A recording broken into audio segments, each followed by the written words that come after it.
अगर मरना Please, he you है have to तो पहले understand. अपना कर्ज We do, चुकाओ। but there is no काले other सूट way. पहने No, हुए I won't लोगों की allow it. भीड़ Already ने done. श्मशान घाट के प्रवेश द्वार को घेरते हुए चिल्लाया, धिक्कार है इस औरत पर, तुम्हारे बाप ने हमारा बहुत पैसा खाया है। अंतिम संस्कार हो या कुछ और, हमें कोई परवाह नहीं, अभी के अभी कर्ज चुकाओ। प्लीज सर, प्लीज शांत हो जाइए। दिया शर्मा की कांपती हुई आवाज सुनाई दी। 25 साल की यह नई नई ग्रेजुएट लड़की, जिसका चेहरा डर से पीला पड़ गया था, घुटनों के बल बैठकर आंसुओं को रोकते हुए विनती कर रही थी, आज मेरे पिता का आखिरी दिन है। लेकिन वे गुंडे सिर्फ उपहास में हंसे। एक कर्जदार का कैसा आखिरी दिन, क्या वह इस लायक है? शराब की एक बोतल फर्श पर फेंक दी गई, कांच के टुकड़े हर तरफ बिखर गए। शोक मनाने आए लोग नजरें चुराने लगे, किसी में भी दखल देने की हिम्मत नहीं थी। तभी शोक सभा के एक कोने में बैठी काले सूट वाली एक महिला धीरे से उठी। क्या आप लोगों में कोई शिष्टाचार नहीं है? इतना शोर क्यों कर रहे हो? उस ठंडी लेकिन दृढ़ आवाज ने पूरे हॉल को कंपा दिया। गुंडे उसकी ओर मुड़े और ठहाके लगाकर हंसने लगे। ए बुढ़िया, तूने अभी क्या कहा? लेकिन रिया सिंह नाम की वह महिला 1 इंच भी पीछे नहीं हटी। उसकी कलाई पर बंधी पुरानी फौजी घड़ी नियॉन लाइट में चमक रही थी। यह नवंबर की शुरुआत की एक हवा वाली शाम थी। स्थान पूर्वी दिल्ली के एक छोटे से श्मशान घाट का एक हॉल था। स्वर्गीय रमेश शर्मा की तस्वीर के सामने बस कुछ रजनीगंधा के फूलों की मालाएं सादगी से रखी हुई थीं। उनकी बेटी दिया शर्मा काले कपड़ों में अपने पिता की तस्वीर के पास सिर झुकाए घुटनों के बल बैठी थी। शोक मनाने वाले ज्यादा नहीं थे, बस स्वर्गीय के कुछ दोस्त, कुछ बुजुर्ग पड़ोसी और 2-3 दूर के रिश्तेदार थे। दिया, हिम्मत रखो बेटा, तुम्हारे पिताजी निश्चित रूप से एक बेहतर जगह पर चले गए हैं। 70 साल के एक सेवानिवृत्त शिक्षक हरीश मिश्रा जी ने दिया के कंधे पर थपथपाते हुए कहा। धन्यवाद अंकल, दिया ने धीमी आवाज में जवाब दिया। उसने अपनी मां को बचपन में ही खो दिया था और वह अपने पिता के साथ अकेली रहती थी। उसके पिता एक छोटी सी खाने की दुकान चलाते थे, लेकिन महामारी के बाद से उनका कारोबार मंदा पड़ गया और कर्ज बढ़ता चला गया। आखिरकार 2 महीने पहले उसके पिता बीमार पड़ गए और अस्पताल का खर्च न उठा पाने के कारण उनका निधन हो गया। यहां तक कि इस शोक सभा के लिए हॉल किराए पर लेने के लिए भी दिया को सबसे छोटा और सबसे सस्ता हॉल चुनना पड़ा था। हॉल के अंदर का माहौल शांत और उदास था। रजनीगंधा के फूलों की महक हवा में फैली हुई थी और केवल धीमी प्रार्थनाओं की आवाज ही कमरे में गूंज रही थी। अचानक रमेश शर्मा की बेटी कौन है? हॉल का दरवाजा जोर से खुला। काले सूट पहने 5 आदमी अंदर घुस आए। उनका नेता 40 साल का एक हट्टा कट्टा आदमी था, जिसके चेहरे पर चोट का निशान था। वह उस इलाके के काले शेर गैंग का मुखिया विक्रम राठौड़ था। जी, मैं उनकी बेटी हूं, दिया ने कांपती आवाज में जवाब दिया। विक्रम ने उसे देखा और उपहास से मुस्कुराया। ओह, तो तुम उनकी बेटी हो, अभी तो बच्ची लगती हो। ए दिया, तुम्हें पता है तुम्हारे बाप पर हमारा कितना कर्ज है? विक्रम के एक आदमी ने एक कागज का टुकड़ा निकाला और उसे लहराया। 3 लाख और ब्याज के साथ अब 5 लाख हो गए हैं। कब चुकाओगी? सर, मैं इसे चुकाना चाहती हूं, लेकिन अभी मेरे पास पैसे नहीं है, कृपया मुझे थोड़ा समय दीजिए, दिया ने विनती की। उसके गालों पर आंसू बहने लगे। समय? हाँ, तुम मुझसे समय मांग रही हो? विक्रम जोर से हंसा।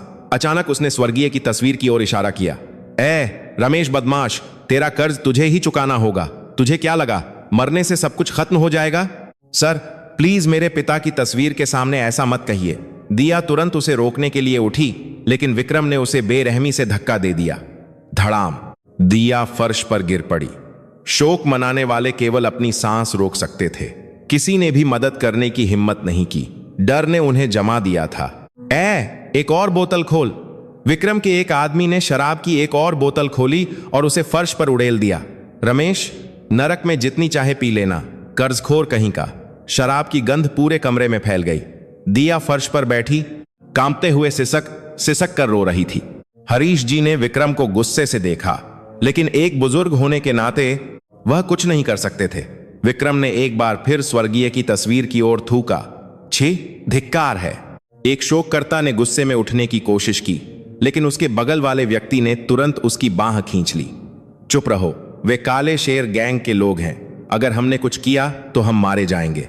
डर और लाचारी ने उस कमरे को घेर लिया। ठीक उसी समय एक महिला जो अब तक कोने में चुपचाप बैठी थी, धीरे धीरे उठी। काला सूट, बड़े करीने से बंधे बाल और उसकी कलाई पर एक पुरानी फौजी घड़ी, वह रिया सिंह थी। वह शांति से लेकिन दृढ़ता से विक्रम की ओर बढ़ी। उसके कदमों की आहट भी भारी लग रही थी। विक्रम ने उसकी ओर देखा। ए बुढ़िया, क्या चाहती है तू?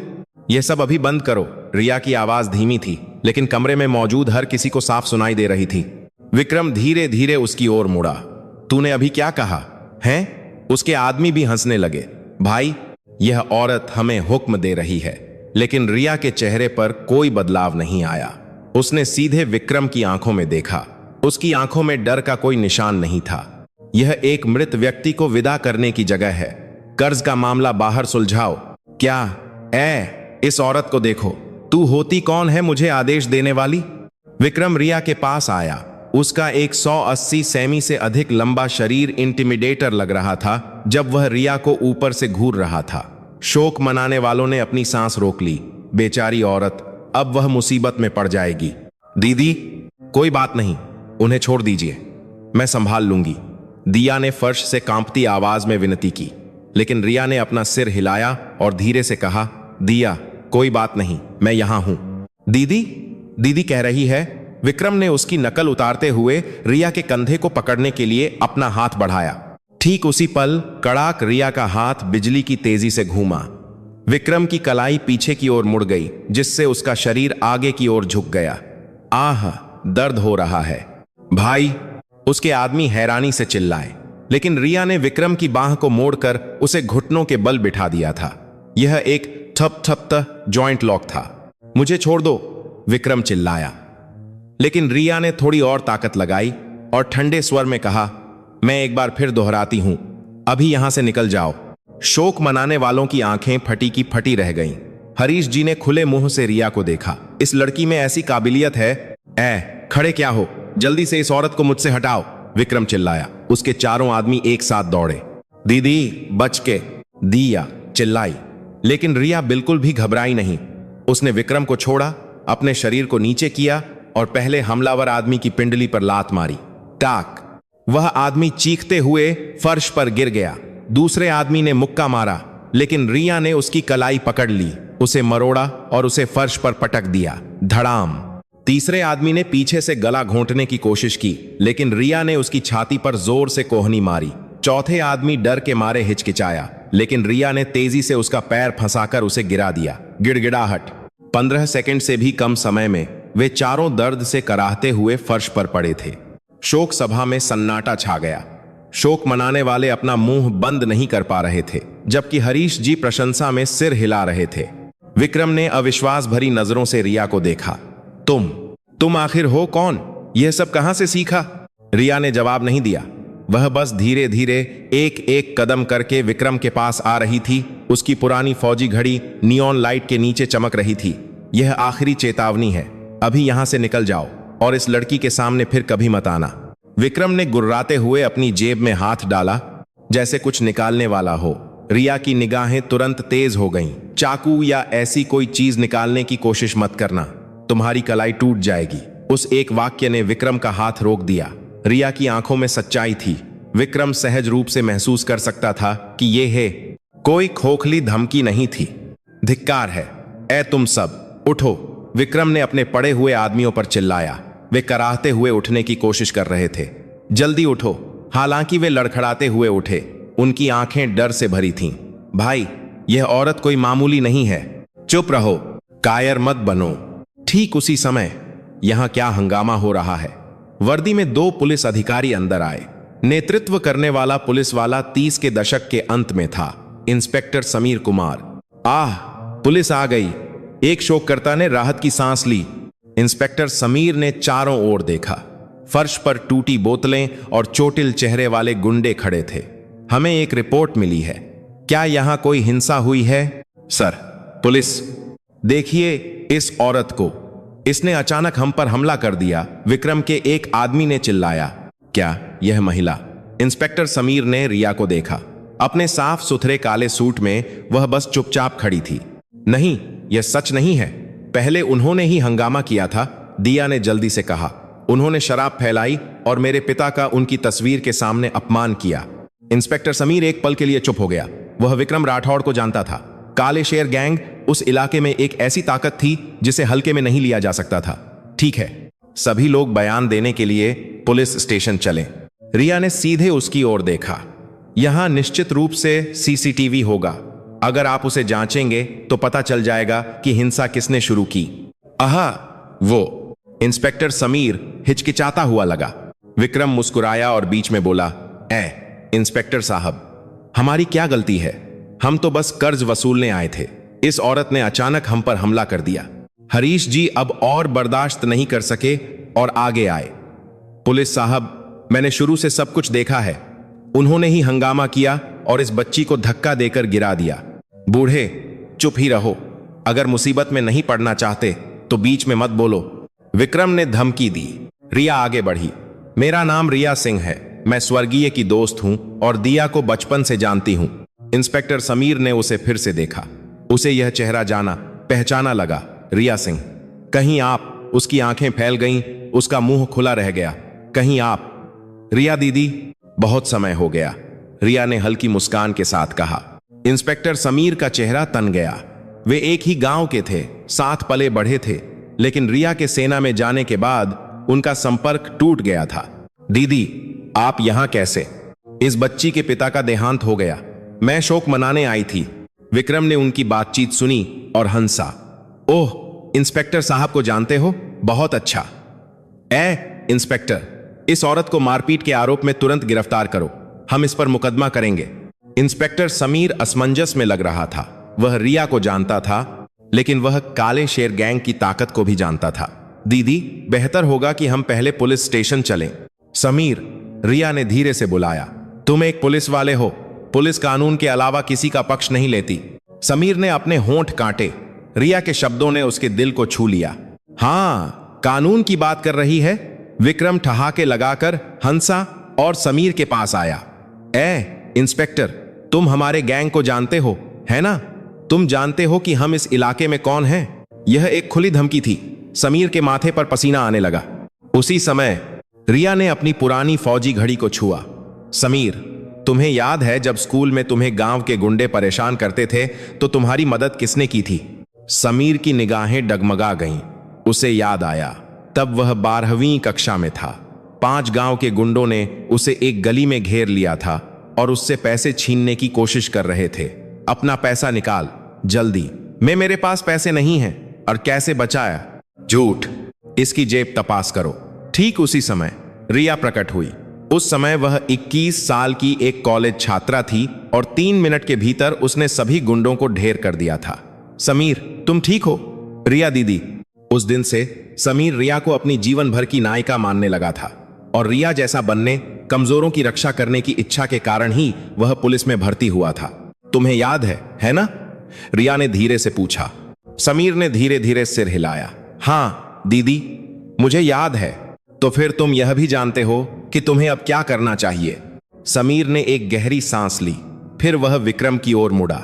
विक्रम राठौड़, तुम सब पुलिस स्टेशन चलोगे? क्या इंस्पेक्टर, होश में आओ, हम पीड़ित हैं। विक्रम चिल्लाया। पीड़ित यह महिला है। समीर की आवाज दृढ़ हो गई। शोक सभा का सीसीटीवी सब कुछ साबित कर देगा कि तुम लोगों ने हंगामा शुरू किया और आयोजक पर हमला किया। विक्रम का चेहरा कठोर हो गया। कमीने, तुम किसका पक्ष ले रहे हो? मैं कानून का पक्ष ले रहा हूं, समीर ने रिया के शब्दों को दोहराया। विक्रम गुर्राया। ठीक है इंस्पेक्टर, तुम देखना, मैं अपने बड़े साहब से तुम्हारी शिकायत करूंगा। तुम्हारी पुलिस की नौकरी खत्म हो जाएगी। वह मेरी चिंता है। अब पुलिस स्टेशन चलो। समीर ने अपनी नोटबुक निकाली। विक्रम ने अपनी मुट्ठियां भींच लीं, लेकिन वह वर्दी में पुलिस के सामने कुछ नहीं कर सकता था। ठीक है, चलो। लड़कों, विक्रम अपने आदमियों को लेकर बाहर जाने लगा, लेकिन दरवाजे पर वह रुका और रिया की ओर मुड़ा। यह अभी खत्म नहीं हुआ है, तुम देखना। रिया ने जवाब नहीं दिया। वह बस चुपचाप उसे देखती रही। विक्रम के समूह के जाने के बाद माहौल फिर से शांत हो गया। दीदिया रिया की ओर दौड़ी और उसका हाथ कसकर पकड़ लिया। दीदी धन्यवाद, बहुत बहुत धन्यवाद। उसके आंसू फिर से बहने लगे। कोई बात नहीं दिया, अब सब सुरक्षित है। रिया ने उसकी पीठ थपथपाई। इंस्पेक्टर समीर पास आया। दीदी, फिर से मिलकर अच्छा लगा, लेकिन माफ करना, स्थिति ऐसी है। कोई बात नहीं, हिम्मत दिखाने के लिए धन्यवाद। समीर, लेकिन दीदी, काले शेर गैंग चुप नहीं बैठेगा। हरीश जी धीरे धीरे पास आए। रिया, तुम कमाल हो, लेकिन तुम्हारे पास ऐसी क्षमता कैसे आई? मैं बाद में बताऊंगी अंकल, रिया ने धीरे से मुस्कुराते हुए जवाब दिया। समीर ने रिया की कलाई को देखा। उस पुरानी फौजी घड़ी ने उसका ध्यान खींचा। दीदी, वह घड़ी? हाँ, मैं अभी भी इसे पहनती हूं। रिया ने अपनी घड़ी सहलाई। समीर और कुछ पूछना चाहता था, लेकिन उसने खुद को रोक लिया। वह जानता था कि यह सही समय नहीं है। दीदी, मैं अब चलता हूं, स्टेशन पर बहुत काम है। अगर कुछ चाहिए हो तो मुझे फोन करना। हाँ, धन्यवाद समीर। समीर के जाने के बाद शोक सभा में फिर से शांति छा गई, लेकिन रिया जानती थी कि यह अभी खत्म नहीं हुआ है। विक्रम चुप नहीं बैठेगा। शोक मनाने वाले एक एक करके विदा होने लगे। दिया, हिम्मत रखना, हमारी संवेदनाएं तुम्हारे साथ हैं। कमरा और भी खाली हो गया। रिया ने स्वर्गीय की तस्वीर के सामने घुटने टेके और श्रद्धांजलि दी। अंकल, चिंता मत कीजिए, मैं दिया का ख्याल रखूंगी। दिया उसके बगल में सिसक रही थी। हरीश जी ने दोनों को देखा और धीरे से बुदबुदाया, रिया, वह लड़की सच में वफादार दोस्त है। उस रात शोक सभा में सन्नाटा था। ज्यादातर शोक मनाने वाले घर जा चुके थे। केवल दिया, रिया और हरीश जी ही बचे थे। दिया, आराम करो, तुम बीमार नहीं पड़ सकती। रिया ने दिया के कंधे पर थपथपाते हुए कहा। मैं ठीक हूं दीदी, मैं पिताजी के पास रहना चाहती हूं। दिया ने अपने पिता की तस्वीर को देखते हुए आंसू पोंछे। हरीश जी 2 कप गर्म चाय ले आए। यह पियो, तुम दोनों थक गई होगी। धन्यवाद अंकल। रिया ने चाय ली। हरीश जी ने रिया को ध्यान से देखा। रिया, मुझे उम्मीद नहीं थी कि तुम्हारे पास ऐसी काबिलियत है। तुमने यह कहां से सीखा? रिया अपनी पुरानी फौजी घड़ी को सहलाते हुए एक पल के लिए चुप रही। उसने धीरे धीरे जवाब दिया, मैंने सेना में सीखा है। अंकल, सेना? एक महिला सेना में? हरीश जी ने आश्चर्य से पूछा। हाँ, मैंने 7 साल तक पैरा एसएफ विशेष बल में सेवा की है। दिया की भी आंखें फैल गईं। दीदी, आप पूर्व पैरा एसएफ सदस्य हैं? हाँ, लेकिन अब मैं सेवानिवृत्त हो चुकी हूं, रिया ने सपाट स्वर में जवाब दिया। हरीश जी ने सिर हिलाया। तभी तुम इतनी मजबूत हो, लेकिन सेवानिवृत्त क्यों हो गई? तुम्हारा करियर तो बहुत अच्छा चल रहा होगा। रिया का चेहरा अचानक उदास हो गया, क्योंकि मैं उस व्यक्ति की रक्षा करने में असफल रही जिसकी मुझे रक्षा करनी चाहिए थी। वह एक पल के लिए रुकी। मैं बाद में बताऊंगी। रिया और बात नहीं करना चाहती थी और हरीश जी ने भी और नहीं पूछा। उसी समय दिया का फोन बजा। एक अज्ञात नंबर। दिया ने फोन उठाया। हेलो, दिया शर्मा, मैं विक्रम बोल रहा हूं। विक्रम की आवाज फोन के दूसरी तरफ से सुनाई दी। दिया का चेहरा तुरंत पीला पड़ गया। तुम्हारा घर कहां है? ओह हाँ, करोल बाग में एक पीजी है ना? मैं कुछ भी ढूंढ सकता हूं। दिया, तुम्हारे बाप का कर्ज अभी चुकाया नहीं गया है, जानती हो? प्लीज, मैं चुका दूंगी, मुझे समय दीजिए। समय? हाँ, आज रात 12 बजे तक 10 लाख रुपए इकट्ठा करो। अगर नहीं तो मैं तुम्हारा पीजी जला दूंगा। क्या? लेकिन ओह हाँ, एक और बात, वह जो औरत थी दोपहर में, वह रिया, उसे सावधान रहने के लिए कह देना। हमारे साहब लोग चुप नहीं बैठेंगे। क्लिक, फोन कट गया। दिया कांपते हुए कमजोर होकर बैठ गई। दीदी, अब क्या होगा? मैं 10 लाख कहां से लाऊंगी? उसने कहा कि वह मेरा घर जला देगा। दिया, शांत हो जाओ, मैं हूं। रिया ने दिया को गले लगाया। हरीश जी ने गुस्से से कहा, कमीने, यहां से भगाए जाने के बाद अब वे धमकी दे रहे हैं। रिया शांति से सोच रही थी। रात 12 बजे तक 10 लाख। उसने अपनी घड़ी देखी। रात के 9 बज रहे थे। केवल 3 घंटे बचे थे। दीदी, मेरे पास पैसे नहीं हैं। मेरे खाते में सिर्फ 3,000 रुपये हैं। अब क्या होगा? दिया सिसक रही थी। रिया ने अपना फोन निकाला। दिया, चिंता मत करो, मैं कोई रास्ता निकाल लूंगी। लेकिन दीदी, मुझ पर छोड़ दो। रिया ने किसी को फोन किया। हेलो समीर, मैं रिया बोल रही हूं। दीदी, क्या हुआ? विक्रम ने दिया को फोन किया, उसे धमकी दी। आज रात 12 बजे से पहले 10 लाख रुपए मांगे हैं, नहीं तो उसका घर जला देगा। क्या? यह तो गंभीर धमकी है। तुरंत रिपोर्ट दर्ज कराओ। दीदी, मैं थाने से एक टीम लेकर वहां आऊंगा। धन्यवाद समीर, लेकिन एक और अनुरोध है। बस कहिए। दीदी, आज रात मैं विक्रम से सीधे मिलूंगी। क्या दीदी, यह खतरनाक है। कोई बात नहीं, मैं इसे संभाल सकती हूं। तुम बस अपने अधिकारियों को स्टैंड बाय पर रखना। दीदी, मुझ पर भरोसा रखो। समीर। रिया ने फोन काट दिया। हरीश जी ने चिंता से पूछा, रिया, तुम अकेले जाना चाहती हो? यह खतरनाक है। कोई बात नहीं अंकल, मैंने ऐसी स्थितियों का कई बार सामना किया है। रिया मुस्कुराई, लेकिन उस मुस्कान के पीछे एक ठंडा दृढ़ संकल्प था। रात 10 बजे रिया ने अपना काला सूट उतार दिया और एक सफेद शर्ट पहन ली, जिसकी आस्तीन उसने ऊपर चढ़ा ली थी। दीदी, क्या आप सच में अकेले जा रही हैं? दिया ने चिंता से पूछा। हाँ, कोई बात नहीं, तुम यहीं रहो और अपने पिता के साथ रहो, लेकिन वे बहुत सारे लोग होंगे। चिंता मत करो, मैं अकेली ही काफी हूं। रिया ने अपनी फौजी घड़ी एक बार फिर जांची। हरीश जी पास आए। रिया, यह ले जाओ। उन्होंने एक मिर्च स्प्रे की बोतल दी। धन्यवाद अंकल, लेकिन मुझे इसकी जरूरत नहीं है, बस सावधानी के लिए। आपको मेरी चिंता करने की जरूरत नहीं है। कृपया दिया का ख्याल रखना। ठीक है, सावधान रहना। रिया शोक सभा से निकली। ठंडी रात की हवा उसके चेहरे से टकराई। उसने अपना फोन निकाला और विक्रम को फोन किया। हेलो। ओह रिया, तुम क्यों फोन कर रही हो? मैं दिया के लिए पैसे लेकर आऊंगी। हम कहां मिले? हाँ, दिलचस्प है। ठीक है, आधी रात से पहले ओखला के एक खाली मैदान में आ जाओ। ठीक है। और पुलिस को मत लाना। अगर लाई तो मैं सच में उस लड़की का घर जला दूंगा। मैं अकेले आऊंगी। फोन कट गया। रिया ने एक टैक्सी रोकी। भैया, ओखला के खाली मैदान तक। खाली मैदान? इतनी रात को? मैडम, वहां खतरा है। कोई बात नहीं, एक जरूरी काम है। टैक्सी चल पड़ी। रिया खिड़की से बाहर देखती रही, अपने विचारों में खोई हुई। 7 साल हो गए थे जब वह आखिरी बार ऐसी स्थिति में थी।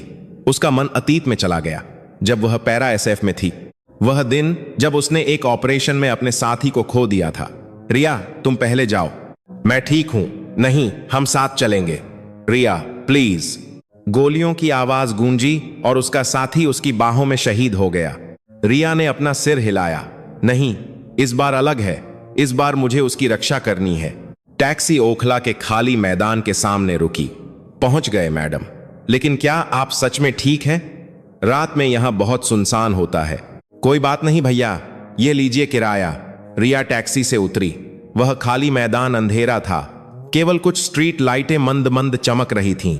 दूरी पर एक काली वैन खड़ी थी। रिया धीरे धीरे उसकी ओर बढ़ी।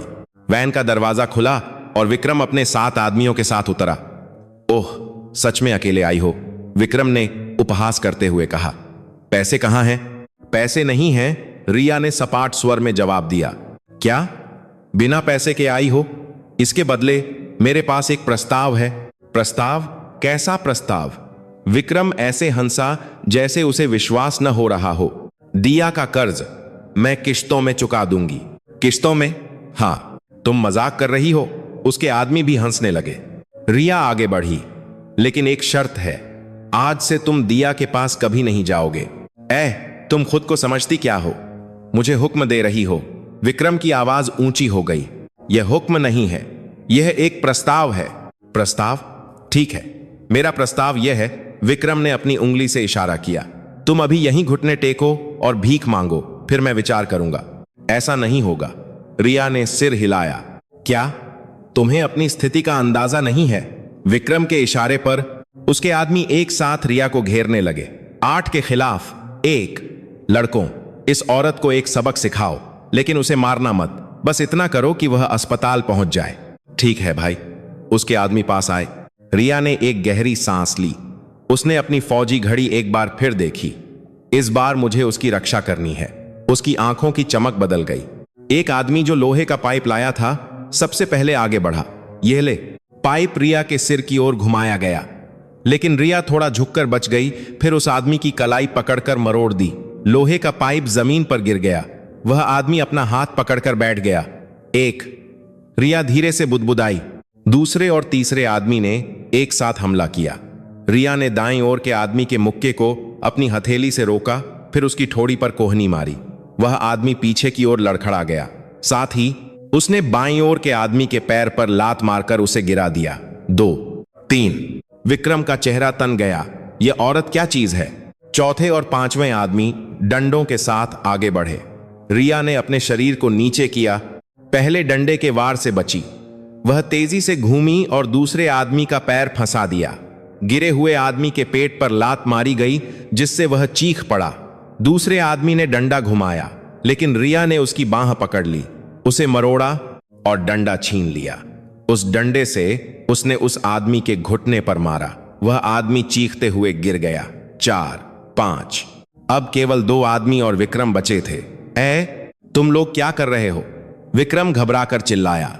छठे आदमी ने मुक्का मारा, लेकिन रिया ने उसकी कलाई पकड़ ली, उसे मरोड़ा और उसे अपने कंधे के ऊपर से फेंक दिया। वह आदमी जमीन पर जा गिरा। 6। 7वां आदमी डरकर पीछे हट गया। भाई, यह औरत इंसान नहीं है, कमीने, भागो मत।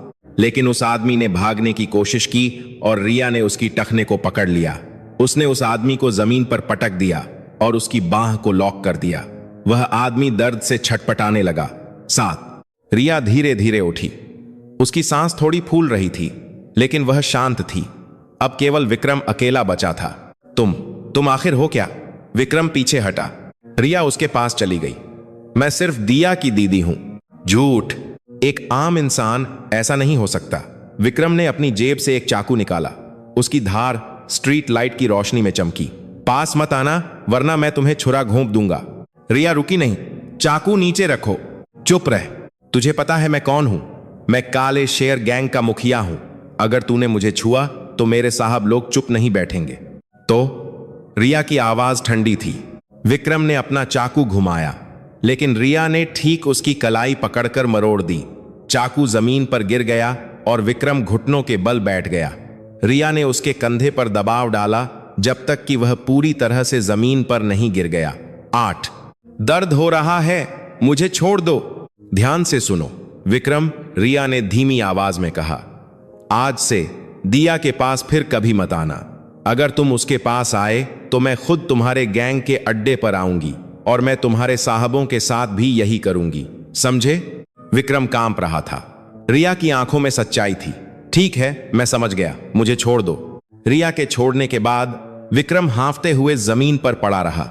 और एक बात, रिया ने उसके चेहरे को देखते हुए कहा, दिया के पिता का पैसा कानूनी रूप से सुलझाया जाएगा। तुम जानते हो कि अवैध ब्याज वसूला नहीं जा सकता, है ना? मैं तुम लोगों द्वारा की गई धमकियों और हिंसा के बारे में सब कुछ पुलिस को बताऊंगी। विक्रम का चेहरा पीला पड़ गया। ठीक उसी समय दूरी से एक सायरन की आवाज सुनाई दी और इंस्पेक्टर समीर अपनी टीम के साथ आ गया। रिया दीदी, आप ठीक तो हैं? मैं ठीक हूं, समीर। समीर ने चारों ओर देखा। वह गुंडों को जमीन पर पड़े देखकर हैरान था। यह सब आपने अकेले किया? हां, उन्होंने पहले हमला किया। सीसीटीवी जरूर होगा।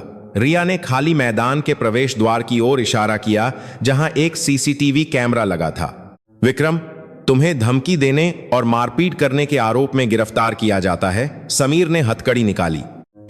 इंस्पेक्टर, यह आत्मरक्षा थी। उसने पहले हम पर हमला किया।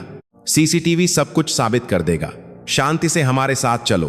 पुलिस विक्रम और उसके आदमियों को ले जाने लगी। रिया ने अपनी फौजी घड़ी सहलाई। इस बार मैं उसकी रक्षा करने में कामयाब रही। अगली सुबह शोक सभा में माहौल फिर से शांत था। विक्रम और गुंडों के पकड़े जाने के बाद कोई और हंगामा नहीं हुआ। दिया ने अपने पिता की तस्वीर के सामने अंतिम श्रद्धांजलि दी। पिताजी, शांति से आराम कीजिए, मैं ठीक हूं।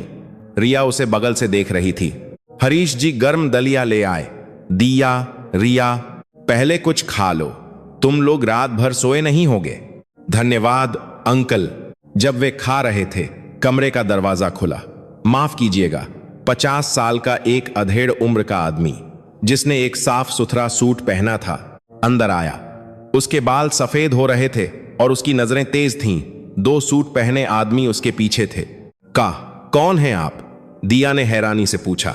उस आदमी ने स्वर्गीय की तस्वीर के सामने फूलों का एक गुच्छा रखा और सम्मानपूर्वक श्रद्धांजलि दी। आपकी क्षति के लिए हमें खेद है। फिर वह दिया की ओर मुड़ा। परेशान करने के लिए माफी चाहता हूं। मैं संजय सिंघानिया हूं, काले शेर गैंग का अध्यक्ष। तुरंत कमरे में हवा जम गई। काले शेर गैंग का अध्यक्ष, वह बड़ा साहब जो उस इलाके के अंडरवर्ल्ड पर राज करता था। दिया डरकर पीछे हट गई। रिया जल्दी से उसके सामने खड़ी हो गई। आप यहां किस लिए आए हैं? संजय ने रिया को देखा। तो आप रिया सिंह हैं। मैंने खबर सुनी है, आपने मेरे फील्ड चीफ को अकेले ही ढेर कर दिया। आपके आदमी ने पहले हमला किया था। मैं जानता हूं। संजय ने सिर हिलाया। इसलिए मैं माफी मांगने आया हूं। क्या? रिया ने अपनी भौहें चढ़ाईं। संजय ने दिया की ओर सिर झुकाया।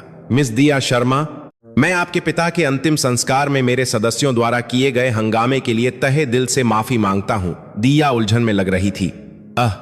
वो और यह शोक के लिए थोड़ी सी राशि है। संजय ने एक मोटा सफेद लिफाफा निकाला और उसे मेज पर रख दिया। रिया ने तीखे स्वर में कहा, इसकी कोई जरूरत नहीं है, इसे वापस ले जाइए। मिस रिया, संजय ने सीधे उसकी ओर देखा, गलत मत समझिए, मैं विक्रम की तरह हंगामा करने नहीं आया हूं। मैं ईमानदारी से माफी मांगने आया हूं। विश्वास करना मुश्किल है। निश्चित रूप से मैं समझता हूं। संजय एक पल के लिए चुप रहा। असल में मैं स्वर्गीय को भी जानता था। क्या? दिया ने हैरानी से पूछा।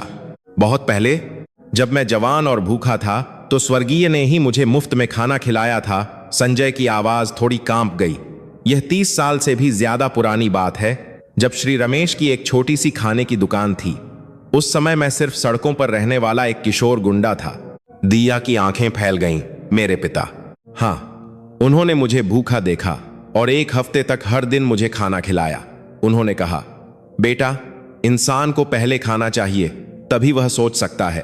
तुम अभी जवान हो, तुम अभी जवान हो, तुम फिर से शुरुआत कर सकते हो। संजय ने स्वर्गीय की तस्वीर को देखा। हालांकि मैंने अंत में यह रास्ता चुना, मैं उनकी अच्छाई को कभी नहीं भूला। रिया ने संजय की आंखों में यह जानने की कोशिश की कि क्या वह झूठ बोल रहा है या ईमानदार है। संजय ने आगे कहा, मुझे नहीं पता था कि विक्रम कर्ज वसूलने यहां आया था।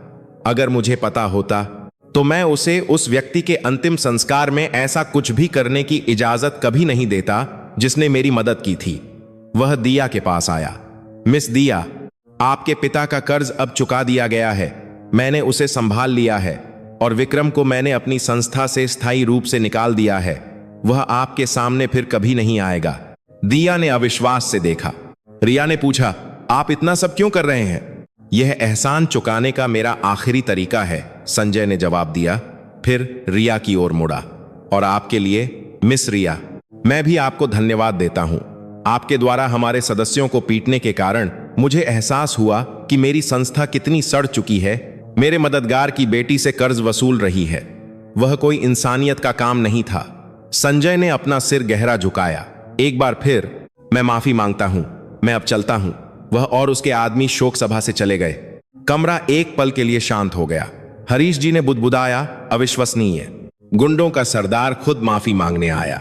दिया ने रिया को देखा। दीदी, यह कोई सपना तो नहीं है? नहीं, यह सच है, रिया ने जवाब दिया। हालांकि वह भी हैरान थी, लेकिन कुछ अजीब लग रहा था। क्या यह इतनी आसानी से खत्म हो सकता है? उस शाम अंतिम संस्कार शांति से समाप्त हो गया। दिया ने अपने पिता को श्मशान घाट तक विदा किया। पिताजी, मुझे आपसे प्यार है, शांति से आराम कीजिए। उसके गालों पर आंसू बह रहे थे। रिया ने उसके कंधे पर हाथ रखा। दिया, तुम ठीक हो जाओगी। दीदी, मुझे नहीं पता कि मैं आगे अपनी जिंदगी कैसे जीऊंगी। धीरे धीरे सोचो, मैं तुम्हारे साथ रहूंगी। मैं धीरे सोचो। अंतिम संस्कार के बाद दिया ने अपने पिता की अस्थियों वाले कलश को गले लगाया। हरीश जी पास आए। दिया, हालांकि यह मुश्किल है, तुम्हें आगे देखना होगा। तुम्हारे पिता भी यही चाहते होंगे। जी अंकल। वे तीनों शोक सभा से बाहर आए। बाहर इंस्पेक्टर समीर इंतजार कर रहा था। दीदी, दिया जी, आप लोगों ने बहुत मेहनत की। समीर, धन्यवाद।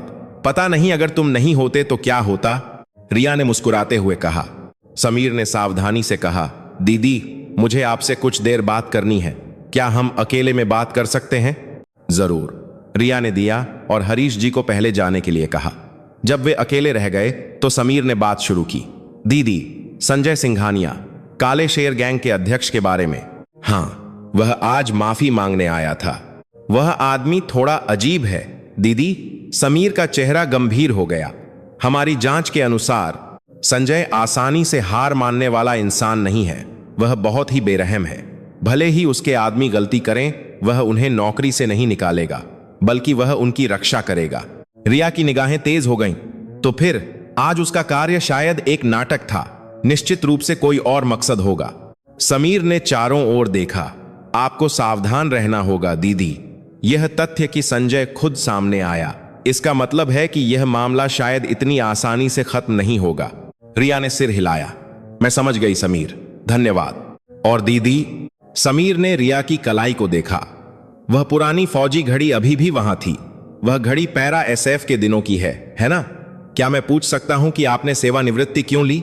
रिया एक पल के लिए चुप रही, फिर उसने धीरे धीरे कहा, समीर, सेवानिवृत्त होने से पहले मैं एक मिशन में असफल रही थी, एक बंधक बचाव मिशन। मैंने गलत फैसला लिया था। रिया की आवाज कांप गई। मेरा एक साथी मेरी आंखों के सामने मारा गया। उस साथी ने ही मुझे यह घड़ी दी थी। उसने कहा था, रिया, तुम्हें जीवित रहना होगा और दूसरों की रक्षा करनी होगी। रिया ने अपनी घड़ी सहलाई। इसलिए मैंने सेवानिवृत्ति ले ली। मैं अब किसी और को खोना नहीं चाहती। दीदी, लेकिन समीर, इस बार दिया को देखकर मैं सोचने लगी। मुझे पता है कि मैं यहां क्यों हूं। मैं कमजोर लोगों की रक्षा करने के लिए हूं। यही मेरा साथी चाहता था और यही मुझे करना है। रिया की निगाहें दृढ़ हो गईं। मुझे एक पूरे बात है नीचे के लिए। समीर ने उसे प्रशंसा से देखा। आप बहुत अच्छी हैं दीदी। धन्यवाद समीर। जब वे चल रहे थे, रिया का फोन बजा। एक अज्ञात नंबर। हेलो मिस रिया सिंह, मैं संजय सिंघानिया बोल रहा हूं। रिया का चेहरा तन गया। क्या बात है? आज रात क्या आप मेरे कार्यालय में आ सकती हैं? मुझे कुछ बात करनी है। किस बारे में? फोन पर बात नहीं हो सकती। मैं सीधे बात करना चाहता हूं। आप अकेले आ सकती हैं। मेरा आपको धमकाने का कोई इरादा नहीं है। रिया ने एक पल सोचा। समीर ने अपना सिर हिलाया। दीदी मत जाइए, खतरनाक है। लेकिन रिया ने फैसला कर लिया था। ठीक है, कितने बजे? रात 9 बजे। मैं पता संदेश के माध्यम से भेजूंगा। फोन कट गया। समीर ने घबरा कर कहा, दीदी यह मत कहिए कि आप सच में अकेले जा रही हैं। समीर, चिंता मत करो, मैं इसे संभाल सकती हूं। लेकिन सावधानी के लिए अपनी टीम को तैयार रखना। ठीक है। रिया की आवाज दृढ़ थी। समीर उसे अब और नहीं रोक सकता था। रिया ने आसमान की ओर देखा। संजय, तुम वास्तव में क्या चाहते हो? सूरज डूबने लगा था। रात जल्द ही आने वाली थी और सच्चाई के सामने आने का समय नजदीक आ रहा था। रात 9 बजे रिया संजय के कार्यालय के सामने खड़ी थी, जो कनॉट प्लेस के एक आलीशान इमारत की 12वीं मंजिल पर था। नेमप्लेट पर सिंघानिया कंस्ट्रक्शन लिखा था। कृपया अंदर आइए। जैसे ही दरवाजा खुला, एक विशाल कार्यालय दिखाई दिया। संजय अपनी मेज पर अकेला बैठा था। आप आ गईं? कृपया बैठिए। रिया सावधानी से बैठ गई। सीधे मुद्दे पर आते हैं। मिस रिया, आप पूर्व पैरा एसएफ सदस्य हैं, है ना? रिया की निगाहें तेज हो गईं। आप कैसे जानते हैं? मैंने थोड़ी जांच की। रिया सिंह, 37 साल की, पैरा एसएफ में 7 साल तक सेवा की, हवलदार के पद से सेवानिवृत्त हुई। मैं उत्सुक हूं कि आप जैसी कोई दिया की मदद क्यों करना चाहती है। इससे आपको क्या मतलब? मुझे लगता है कि आप एक असाधारण व्यक्ति हैं। आजकल ऐसे लोग कम ही मिलते हैं जो दूसरों के मामलों के लिए अपनी जान जोखिम में डालते हैं। संजय ने एक दराज खोली और एक दस्तावेज निकाला। इसलिए मेरे पास एक प्रस्ताव है। मेरी संस्था में सुरक्षा टीम के प्रमुख बन जाइए। वेतन 1 करोड़ रुपए प्रति वर्ष। रिया ने उसे अविश्वास से देखा। मुझे एक गुंडागर्दी संस्था में क्यों शामिल होना चाहिए? अगर आपको यह शब्द पसंद नहीं है तो इसे एक निजी सुरक्षा कंपनी मान लीजिए। मैं कानूनी व्यवसाय में जाने की योजना बना रहा हूं। विश्वास नहीं होता? रिया खड़ी हो गई। मैं कमजोर लोगों पर अत्याचार करने वालों के साथ काम नहीं करती। क्या होगा अगर काम कमजोर लोगों की रक्षा करना हो? संजय ने खिड़की से बाहर देखा। हमारी संस्था को भी बदलना होगा। मैं विक्रम जैसे लोगों से छुटकारा पाना चाहता हूं और एक वास्तविक सुरक्षा कंपनी बनाना चाहता हूं। मेरी मदद कीजिए। मैं मना करती हूं।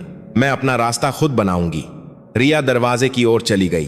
तो फिर मजबूर नहीं किया जा सकता। संजय ने एक आह भरी। लेकिन मेरा प्रस्ताव हमेशा खुला है। और मिस रिया, क्या? सावधान रहिएगा। विक्रम का एक बड़ा भाई है जिसका नाम राकेश राठौड़ है। वह एक अधिक खतरनाक व्यक्ति है। वह निश्चित रूप से अपने भाई का बदला लेने आएगा। यहां तक कि मैं भी उसे नहीं रोक पाऊंगा। रिया का चेहरा कठोर हो गया। कब? मुझे नहीं पता, लेकिन निश्चित रूप से जल्द ही। संजय ने एक विजिटिंग कार्ड दिया। अगर कोई खतरा हो तो मुझे फोन कीजिएगा। रिया ने कार्ड लिया और कार्यालय से बाहर चली गई। गलियारे में चलते हुए वह सोच रही थी, राकेश राठौड़, एक नया दुश्मन सामने आ गया है। लिफ्ट का इंतजार करते समय उसका फोन बजा। समीर का फोन था। दीदी, आप ठीक तो हैं? मैं ठीक हूं समीर, मैं बस बाहर निकल रही हूं। शुक्र है। लेकिन दीदी, एक बुरी खबर है। क्या हुआ? दिया गायब है। रिया का चेहरा पीला पड़ गया। क्या? कब से? लगभग 1 घंटे पहले। हरीश अंकल ने कहा कि जब वह थोड़ी देर के लिए बाहर गए तो वह गायब हो गई। उसका फोन भी बंद है। तुम अभी कहां हो? दिया के पीजी के सामने। आसपास के सीसीटीवी की जांच कर रहा हूं। मैं तुरंत वहां आती हूं। रिया लिफ्ट में कूद गई। उसके हाथ कांप रहे थे। दिया, प्लीज ठीक रहना। जैसे ही लिफ्ट भूतल पर पहुंची, वह बाहर भागी और एक टैक्सी रोकी। भैया, करोल बाग, जल्दी। टैक्सी चल पड़ी। रिया लगातार दिया को फोन करने की कोशिश कर रही थी, लेकिन उसका फोन अभी भी बंद था। राकेश राठौड़, कहीं यह? एक बुरा पूर्वाभास उसके मन में कौंधा। उसका फोन फिर बजा। एक अज्ञात नंबर। हेलो रिया। एक अजनबी आदमी की आवाज ठंडी और धमकी भरी थी। तुम राकेश राठौड़ हो? ओह, जल्दी समझ गई। हाँ, मैं राकेश हूं। दिया कहां है? उत्सुक हो तो फिर अकेले यमुना के पास एक फ्लाईओवर के नीचे आ जाओ। अगर 30 मिनट में नहीं आई तो यह लड़की मर जाएगी। दिया को छूना मत। यह इस बात पर निर्भर करता है कि तुम कितनी जल्दी आती हो। फोन कट गया। टैक्सी यमुना फ्लाईओवर के पास रुकी। रिया ने किराए के पैसे फेंके और बाहर कूद गई। रात के आसमान के नीचे आसपास का माहौल अंधेरा और सुनसान था। वह तेजी से पुल के नीचे की सीढ़ियों से उतरी। अंधेरे में उसने एक हल्की सी रोशनी देखी। वहां दिया एक कुर्सी से बंधी हुई थी। दिया। जैसे ही रिया दौड़ने वाली थी, एक परछाई ने उसे रोक दिया। जल्दी आ गई रिया। 40 के दशक के अंत का एक आदमी, राकेश राठौड़। उसका कद विक्रम से बड़ा था और उसकी नजरें कहीं ज्यादा तेज थीं। दिया को छोड़ दो। छोड़ दूं? हाँ, तुमने मेरे भाई को जेल भिजवाया, जानती हो? तुम्हारे भाई की गलती थी। गलती? कर्ज वसूलना गलती है। राकेश पास आया। अगर तुमने दखल नहीं दिया होता तो यह सब नहीं होता। तुमने मेरे भाई की जिंदगी बर्बाद कर दी। मैंने सिर्फ कानून का पालन किया। कानून? हाँ। तुम्हारी हिम्मत कैसे हुई कानून की बात करने की? राकेश ने अपनी मुट्ठियां भींच लीं। उसके पीछे से 5 आदमी निकले। भाई, इस औरत को हम सबक सिखाते हैं। नहीं, मैं इसे खुद करूंगा। राकेश ने रिया को देखा। आज अगर तुम घुटने टेककर भीख मांगोगी तो मैं उस लड़की को बचा लूंगा। ऐसा नहीं होगा। रिया ने सिर हिलाया। क्या तुम्हें अपनी स्थिति नहीं दिख रही? राकेश ने एक चाकू निकाला। आखिरी सवाल, घुटने टेकोगी या नहीं? रिया ने दिया को देखा। उसके मुंह पर कपड़ा बंधा था, लेकिन उसकी आंखें विनती कर रही थीं। दीदी, भाग जाओ, यह तुम्हारा आखिरी मौका है। राकेश चिल्लाया। रिया ने अपनी फौजी घड़ी को छुआ। फिर उसने धीरे से कहा, मैं घुटने नहीं टेकूंगी। इसके बजाय मैं तुम्हें ढेर कर दूंगी और दिया को बचाऊंगी। क्या? रिया की आंखें बदल गईं। राकेश ने अपना चाकू लहराते हुए हमला किया। मर जा तू। रिया तेजी से बची, फिर राकेश की कलाई पकड़कर मरोड़ दी। लेकिन राकेश विक्रम से अलग था। उसकी ताकत असाधारण थी। उसने रिया को पीछे धकेल दिया। ओह, तुम्हारी ताकत काफी है, लेकिन मुझसे लड़ने के लिए काफी नहीं। राकेश ने फिर हमला किया। रिया ने अपनी बांह से रोका, लेकिन चाकू की धार उसकी बांह पर एक खरोंच कर गई। खून बहने लगा। दीदी, दिया बंधी हुई चिल्लाई। रिया ने अपने दांत भींचे। यह आदमी बहुत मजबूत है। कैसा लगा? अभी भी घुटने टेकना चाहती हो? राकेश ने उपहास किया। रिया ने फिर से हमला करके जवाब दिया, लेकिन राकेश ने उसका मुक्का रोक लिया और उसके पेट में घूंसा मारा। रिया गिर पड़ी। हाँ, बस इतना ही? राकेश ने उसे ऊपर से देखा। रिया हांफते हुए लेटी थी। राकेश ने उसके बाल पकड़ लिए। कहते हैं पूर्व पैरा SF, निराशाजनक। अब घुटने टेको तो मैं तुम्हें जिंदा छोड़ दूंगा। राकेश ने अपना चाकू रिया की गर्दन पर रख दिया। दिया रोते हुए अपना सिर हिला रही थी। ठीक उसी समय रिया का हाथ बिजली की तेजी से घूमा। उसने राकेश की कलाई पकड़ी और उसे मरोड़ते हुए उसका पैर फंसा दिया। धड़ाम। राकेश जमीन पर गिर गया। क्या? रिया तुरंत उठी और उसकी बांह को लॉक कर दिया। धोखा खा गए। पैरा SF में हमें दुश्मन को धोखा देने के लिए कमजोर होने का नाटक करना भी सिखाया जाता है। रिया ने अपने लॉक पर ताकत बढ़ाई। राकेश चिल्लाया, तुम लोग जल्दी से इस औरत को हटाओ। उसके 5 आदमी एक साथ दौड़े। रिया ने राकेश को छोड़ा और अपने शरीर को नीचे किया। पहले आदमी के पैर पर लात मारी। उसने दूसरे आदमी से डंडा छीना और उसे तीसरे के घुटने पर मारा। चौथे और पांचवें आदमी ने एक साथ हमला किया, लेकिन रिया ने अपना शरीर घुमाया और दोनों को गिरा दिया। 20 सेकंड में वे पांचों ढेर हो गए। राकेश अविश्वास से उठा। तू, अब सिर्फ हम दोनों बचे हैं, रिया ने उसकी ओर चलते हुए कहा। उसकी बाह से अभी भी खून बह रहा था, लेकिन उसकी निगाहें नहीं डगमगाईं। राकेश ने अपना चाकू फिर से उठाया। ठीक है, मैं तुझे सच में मार डालूंगा, उसने हमला किया। रिया ने शांति से उसकी हरकतों को पढ़ा। जैसे ही चाकू आया, वह झुकी और राकेश की पसलियों पर वार किया। राकेश लड़खड़ा गया। रिया ने उसकी कलाई मरोड़ी, जिससे उसका चाकू गिर गया। फिर उसे जमीन पर पटक दिया। खत्म। रिया ने उसकी गर्दन पर दबाव डाला। राकेश हिल नहीं सकता था। रिया तुरंत दिया की ओर दौड़ी। दिया, तुम ठीक हो?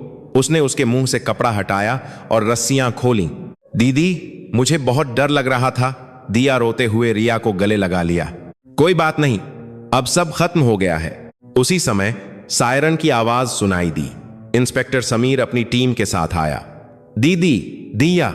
समीर, तुम देर से आए, रिया ने थकी हुई मुस्कान के साथ कहा। समीर ने राकेश और उसके पड़े हुए आदमियों को देखा। यह सब आपने अकेले किया? हाँ, अब खत्म हो गया है। राकेश को गिरफ्तार करो। पुलिस ने राकेश को हथकड़ी लगा दी। मुझे छोड़ो। राकेश राठौड़, आपको अपहरण और हत्या के प्रयास के आरोप में गिरफ्तार किया जाता है, समीर ने ठंडे स्वर में कहा। रिया ने अपनी बाह पर घाव को दबाया। खून बहता जा रहा था। दीदी, हमें अस्पताल जाना होगा। कोई बात नहीं, बस एक छोटा सा घाव है। लेकिन रिया का चेहरा पीला पड़ने लगा। उसने बहुत खून खो दिया था। दिया ने उसे सहारा दिया। अगली सुबह रिया ने एक अस्पताल के बिस्तर पर अपनी आंखें खोलीं। खिड़की से सूरज की रोशनी आ रही थी। दीदी, आप उठ गईं? दिया, जो उसके बगल में बैठी थी, तुरंत बोली। हम अस्पताल में हैं। आप कल रात बेहोश हो गई थीं। दिया ने एक गिलास पानी दिया। रिया धीरे धीरे उठी। उसकी बाह पर सफेद पट्टी बंधी थी। डॉक्टर ने कहा, अगर थोड़ी और देर हो जाती तो खतरा हो सकता था। माफ करना दिया, तुम्हें चिंता में डाल दिया। दीदी, आपको माफी मांगने की जरूरत नहीं है। आपने मुझे बचाया। अगर आप नहीं होती तो पता नहीं मेरा क्या होता। बहुत बहुत धन्यवाद। दिया की आंखें भर आईं। कोई बात नहीं, यह मेरा कर्तव्य था। दरवाजा खुला और इंस्पेक्टर समीर अंदर आया। दीदी, आप होश में आ गईं? कैसी हैं आप? अब बेहतर हूं। समीर बैठ गया। दीदी, एक अच्छी खबर है। राकेश और विक्रम को आरोपी बना दिया गया है। सबूत काफी हैं। काले शेर गैंग की भी जांच चल रही है, जिसमें संजय भी शामिल है। रिया ने सिर हिलाया। समीर, तुमने बहुत मेहनत की। कुछ नहीं दीदी, असल में आप हैं। हरीश जी फलों की एक टोकरी लेकर अंदर आए। रिया, उठ गई? तुम्हारा शरीर कैसा है? अब ठीक हूं अंकल।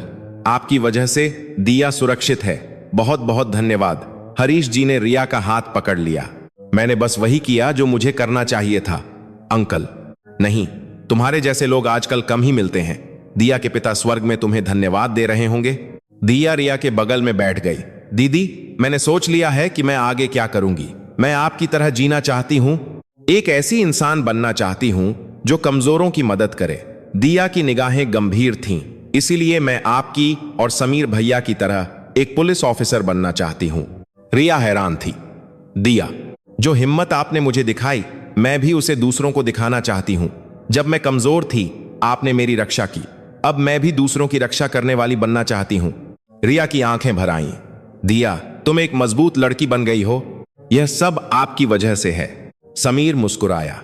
दिया, अगर तुम पुलिस में आओगी तो हम साथ काम करेंगे। मैं तुम्हें सिखाऊंगा। जी भैया।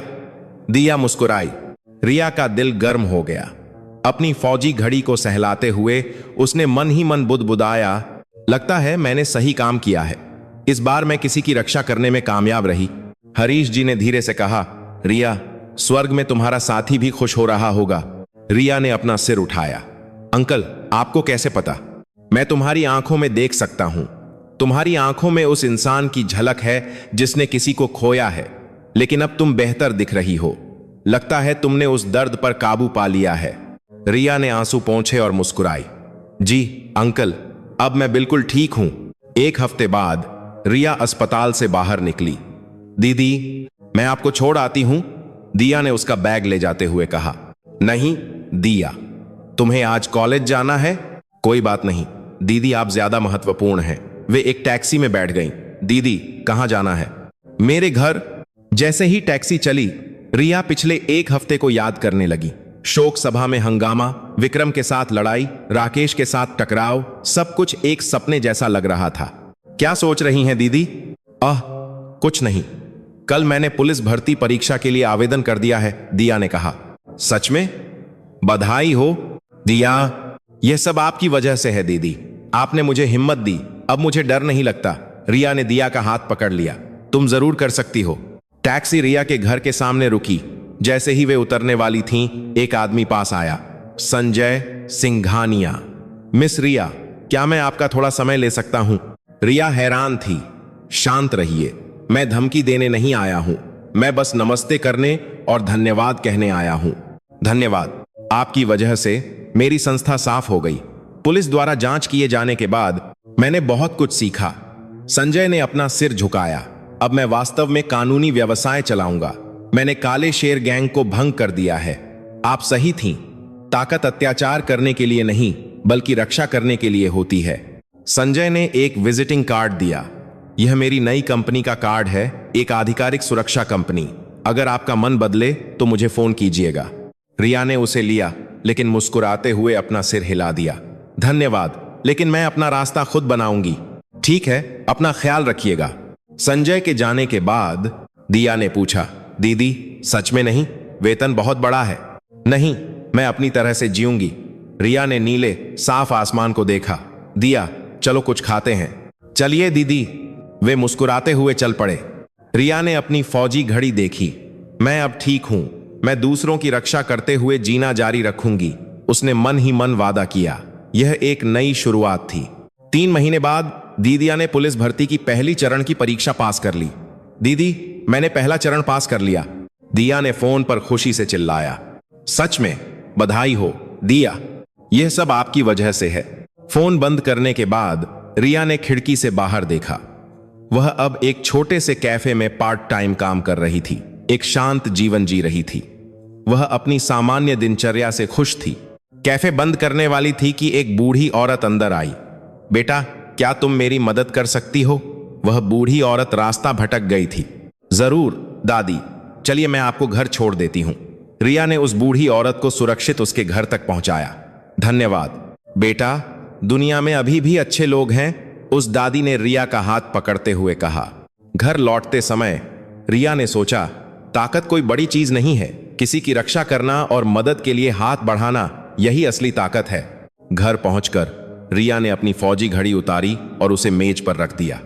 उसने धीरे से फुसफुसाया, धन्यवाद, मैं अब ठीक हूं, मैं वैसे ही जी रही हूं जैसा तुम चाहते थे। घड़ी धीरे धीरे टिक टिक कर रही थी, जैसे जवाब दे रही हो। अगली सुबह रिया फिर से काम पर चली गई। एक सामान्य दिन शुरू हुआ, लेकिन वह जानती थी कि जब भी किसी को मदद की जरूरत होगी, वह आएगी। ताकत कमजोरों पर अत्याचार करने के लिए नहीं, बल्कि उनकी रक्षा करने के लिए है। सत्ता खुद को दिखाने के लिए नहीं, बल्कि दूसरों को उठाने के लिए है। साहस का मतलब डर का न होना नहीं, बल्कि उस डर के बीच में काम करना है। रिया इस पर विश्वास करती थी और वह इसी तरह जीती थी।